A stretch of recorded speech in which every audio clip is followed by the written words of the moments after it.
Hello, അസ്സാം വലൈക്കും, നമസ്കാരം. അപ്പോൾ ഇന്ന് നമ്മൾ ട്രൈ ചെയ്യാൻ പോകുന്നത് നല്ല ടേസ്റ്റി ആയിട്ടുള്ളൊരു ഫിഷ് ഫ്രൈ ആണ് കേട്ടോ. വളരെ സിമ്പിളാണ്, എന്നാൽ നമ്മൾ സാധാരണ ചെയ്യുന്നതിൽ നിന്നും കുറച്ച് വ്യത്യാസമായിട്ടുള്ളതാണ്. നമുക്ക് ഏത് ടൈപ്പ് ഫിഷിലും ഇത് ചെയ്യാം കേട്ടോ. അപ്പോൾ എന്തായാലും നമുക്ക് വീഡിയോയിലേക്ക് പോവാം. അതിന് മുന്നേ നമ്മുടെ ഈ ഒരു ചാനൽ നിങ്ങൾ ആദ്യമായിട്ട് കാണുന്നവരാണെങ്കിൽ ഒന്ന് സബ്സ്ക്രൈബ് ചെയ്തിട്ട് സപ്പോർട്ട് ചെയ്യാം കേട്ടോ. കൂടെ അതിൻ്റെ റൈറ്റ് സൈഡിൽ ഒരു കുഞ്ഞു ബെല്ലൈക്കൺ കൂടെ ഉണ്ട്, അതുകൂടെ ഒന്ന് പ്രസ് ചെയ്തിട്ട് അതിൽ നിന്ന് ഓൾ എന്നുള്ള ഓപ്ഷൻ സെലക്ട് ചെയ്തിട്ട് വെക്കുക. അപ്പോൾ ഇനി നമുക്ക് നമ്മുടെ വീഡിയോയിലേക്ക് പോവാം. അപ്പോൾ ഇത് നമ്മളിവിടെ ഫിഷ് ഫ്രൈ ചെയ്യാൻ വേണ്ടിയിട്ട് എടുത്തിട്ടുള്ളത് 3/4 കിലോ മാന്തളാണ് കേട്ടോ. നമ്മളിപ്പം ഇതിന് മാന്തൾ എന്നാണ് പറയാറുള്ളത്. നിങ്ങൾക്ക് മനസ്സിലായിട്ടുണ്ടാകുമെന്ന് വിചാരിക്കുന്നു. അപ്പോൾ 3/4 കിലോ അത്യാവശ്യം കുറച്ച് സൈസായിട്ടുള്ള മാന്തളാണ് നമ്മൾ എടുത്തിട്ടുള്ളത്. നന്നായിട്ട് അതിൻ്റെ തൊലിയൊക്കെ കളഞ്ഞിട്ട് രണ്ട് വശവും കുറച്ച് ആഴത്തിൽ തന്നെ നന്നായിട്ട് തന്നെ വരഞ്ഞു കൊടുക്കുക.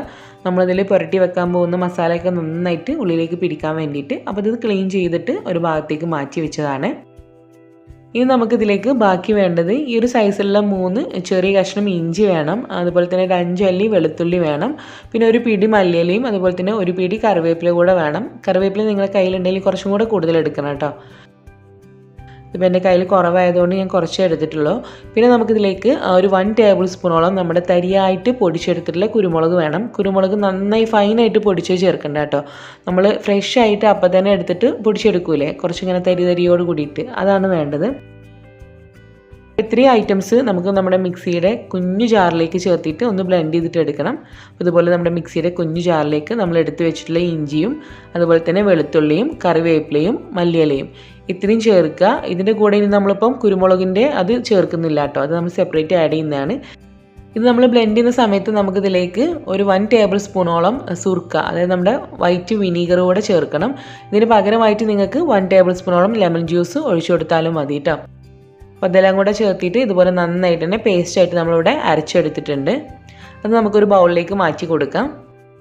ഇനി നമ്മൾ ഈ ഒരു സമയം ഇതിലേക്ക് ഒരു 1/2 ടീസ്പൂണോളം മഞ്ഞൾപ്പൊടി ചേർത്ത് കൊടുക്കുന്നുണ്ട്. പിന്നെ നമ്മൾ ചേർക്കാൻ പോകുന്നത് കാശ്മീരി മുളക് പൊടിയാണ്. നമ്മളിതിലിപ്പം എരിവിന് വേണ്ടിയിട്ട് നമ്മുടെ സാധാരണ നോർമലായിട്ടുള്ള മുളക് പൊടി ഒന്നും ചേർക്കുന്നില്ല കേട്ടോ.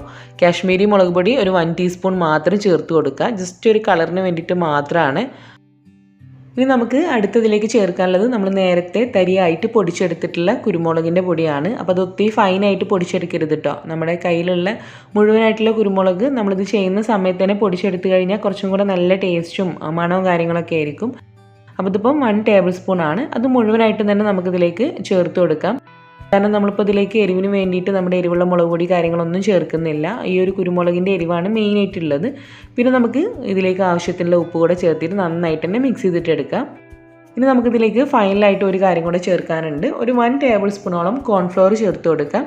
ഇനിയിപ്പോൾ കോൺഫ്ലോർ കയ്യിലില്ലാത്തവർക്ക് നമ്മുടെ അരിപ്പൊടി യൂസ് ചെയ്യാം കേട്ടോ. നല്ല ഫൈനായിട്ട് പൊടിച്ചതാണെങ്കിലും കുഴപ്പമില്ല, നമ്മൾ പുട്ടിൻ്റെ പൊടിയാണെങ്കിലും കുഴപ്പമില്ല, ഏതാണെങ്കിലും ഒരു 1 ടേബിൾ സ്പൂൺ അതുകൂടെ ചേർത്തിട്ട് നന്നായിട്ട് മിക്സ് ചെയ്തിട്ട് എടുക്കാം.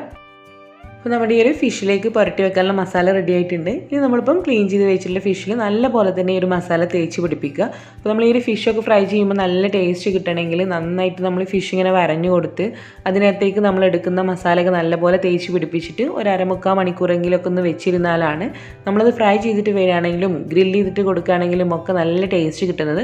പെട്ടെന്ന് എടുത്തിട്ട് ഫ്രൈ ചെയ്യുകയാണെങ്കിൽ അത്രയ്ക്ക് അങ്ങോട്ട് മസാല ഒന്നും പിടിച്ചിട്ടുള്ള ടേസ്റ്റ് കിട്ടില്ല.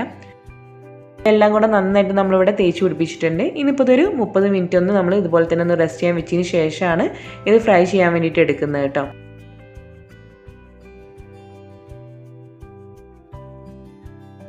അപ്പോൾ ഇത് നമ്മൾ ഫിഷൊക്കെ മസാല തേച്ച് വെച്ചിട്ട് 30 മിനിറ്റ് ഒക്കെ കഴിഞ്ഞിട്ടുണ്ട്. ഇനി നമുക്ക് ഇതുപോലൊരു പാൻ എടുത്തിട്ട് സ്റ്റൗവിൽ വെച്ച് ചൂടാക്കിയിട്ട് എടുക്കാം. ഇതിലേക്ക് ഇപ്പോൾ നമ്മൾ ഡീപ്പായിട്ടല്ല നമ്മൾ ഈ ഒരു ഫിഷ് ഫ്രൈ ചെയ്യുന്നത്. ഫിഷിനെ 2 ഭാഗവും ഇങ്ങനെ തിരിച്ചു മറിച്ചിട്ടിട്ട് നമ്മൾ ഫ്രൈ ചെയ്തിട്ട് എടുക്കില്ലേ, ആ രീതിയിലാണ് ചെയ്യുന്നത്. ഇതിങ്ങനെ ഡീപ്പ് ഫ്രൈ ചെയ്യുന്നതിനേക്കാളും ടേസ്റ്റ് ഇരിക്കുന്നത് ഇങ്ങനെ ചെയ്യുമ്പോഴാണ് കേട്ടോ.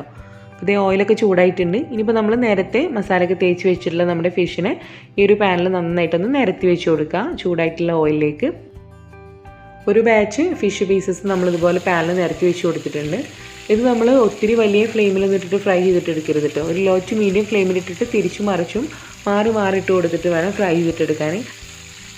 നല്ല ഭംഗിയായിട്ടുള്ളൊരു കളറാണ് കേട്ടോ നമ്മുടെ ഈ ഫിഷ് മസാലയ്ക്ക് നമ്മൾ ആ ചേർത്തിട്ടുള്ള കറിവേപ്പിലയും അതുപോലെ തന്നെ നമ്മുടെ മല്ലിയിലൊക്കെ കൂടെ ചേർന്നിട്ട് ഒരു ലൈറ്റ് ആയിട്ടുള്ളൊരു ഗ്രീൻ കളർ കൂടെ ഉണ്ട് കേട്ടോ ഈ ഒരു ഫിഷ് നമ്മൾ ഫ്രൈ ചെയ്യാൻ വേണ്ടി എടുക്കുമ്പോൾ. അപ്പോൾ ഇത് നമ്മുടെ ഫിഷിൻ്റെ ഒരു ഭാഗം അത്യാവശ്യം കുക്കായിട്ടുണ്ട്. അപ്പോൾ നമുക്കിതൊന്ന് ഫ്ലിപ്പ് ചെയ്തിട്ട് കൊടുക്കാം. ഇങ്ങനെ ഫ്ലിപ്പ് ചെയ്യുന്ന സമയത്ത് അതിൻ്റെ ഒരു ഭാഗത്ത് ഇങ്ങനെ സ്കിന്ന് ചെറുതായിട്ട് പോയിട്ടുണ്ടായിരുന്നു. അപ്പോൾ ആ ഒരു ഭാഗത്ത് ഞാൻ കുറച്ചുകൂടെ നമ്മുടെ ഈ ഒരു മസാലയിൽ നിന്നും കുറച്ച് മസാല എടുത്തിട്ട് ഒന്ന് പുരട്ടി കൊടുക്കുന്നുണ്ട്. ഇത് കുറച്ച് സമയം ഈ ഒരു രീതിയിൽ കുക്ക് ചെയ്തതിന് ശേഷം ഒന്നുകൂടെ ഒന്ന് ഫ്ലിപ്പ് ചെയ്ത് കൊടുക്കുകയാണെങ്കിൽ ആ മസാല നന്നായിട്ട് ഫിഷിൽ പിടിച്ചിരിക്കും. ഫസ്റ്റ് ബാച്ച് ഫിഷ് നമ്മൾ ഫ്രൈ ചെയ്തെടുത്തിട്ടുണ്ട്. ഈ ഒരു രീതിയിൽ നമുക്ക് ബാക്കിയുള്ള പീസസ് കൂടെ ഒന്ന് ഫ്രൈ ചെയ്തിട്ട് എടുക്കണം. വളരെ സിമ്പിളായിട്ടുള്ള റെസിപ്പിയാണ്, മാത്രമല്ല കുറച്ച് സ്പെഷ്യലാണ്. നമ്മൾ കറിവേപ്പിലയും മലയിലയും എല്ലാം കൂടെ ചേർത്തിട്ട് വരുമ്പോൾ നല്ല ടേസ്റ്റാണ്. ആ ഒരു വിനീഗറിൻ്റെ പുളിയും എല്ലാം കൂടെ ചേർത്ത് വരുമ്പോൾ നല്ല ടേസ്റ്റ് തന്നെയാണ് കേട്ടോ ഈ ഒരു ഫിഷ് ഫ്രൈക്ക്. അതുമാത്രമല്ല നമ്മൾ ഈ എടുക്കുന്ന മസാല നമ്മൾ ഗ്രില്ല് ചെയ്യാനുള്ള ഫിഷിലേക്കാണ് പുരട്ടുന്നതെങ്കിൽ കുറച്ചും കൂടെ കൂടുതലായിട്ട് ടേസ്റ്റാണ് കേട്ടോ. അപ്പോൾ നിങ്ങൾ തീർച്ചയായിട്ടും ഇതൊന്ന് ട്രൈ ചെയ്തിട്ട് നോക്കണം. എന്നിട്ട് നിങ്ങളുടെ ഫീഡ്ബാക്ക്സ് കമൻറ്റിൽ വന്നിട്ട് പറയാൻ മറക്കരുത്. അതുപോലെ തന്നെ വീഡിയോ ഇഷ്ടമായാൽ ഫ്രണ്ട്സിലേക്കും റിലേറ്റീവ്സിലേക്കും ഒന്ന് ഷെയർ ചെയ്തിട്ട് കൊടുക്കുക. അപ്പോൾ ഇനി നമുക്ക് വീണ്ടും നല്ല റെസിപ്പീസുമായിട്ട് ഈ ടേസ്റ്റിലൂടെ കാണാം. Thank you. അസ്സലാമു അലൈക്കും.